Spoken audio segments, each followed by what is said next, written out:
ஒருத்தர் வைக்க சொல்லு சர்வீஸ் அவ்வளவு கூட பண்ணிட்டு சொல்லி விக்கல நாங்க என்ன பண்றது கேக்குறாங்க உள்ள ப்ரூஃப் இருக்கு நான் இப்போ லீகலாவே நான் பாத்துட்டேன் விட்டு வேலை பை எனக்கு எந்த காம்ப்ரமைட் வேணாம் லீகலா பாத்துக்கலாம் அதாமா நீங்க வெளிய அம்ச்சறங்க அது உங்களுக்கு நல்லது எங்களுக்கு நல்லது கொஞ்சம் வாங்க பேசுங்க சார்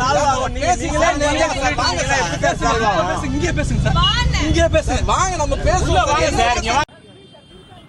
ഏതർ 450X ആണ് വണ്ടി. സംഭവം പുള്ളിക്ക് റിപ്പീറ്റായിട്ട് ഒരേ കംപ്ലയിൻറ്റ് വന്നതുകൊണ്ടും കറക്റ്റായിട്ടുള്ള സർവീസ് കിട്ടാത്തതുകൊണ്ടും പുള്ളിക്കാരൻ ഷോറൂമിൻ്റെ ഫ്രണ്ടിൽ കൊണ്ടുവച്ച് വണ്ടി അങ്ങ് തീയിട്ടു ഗൈസ്.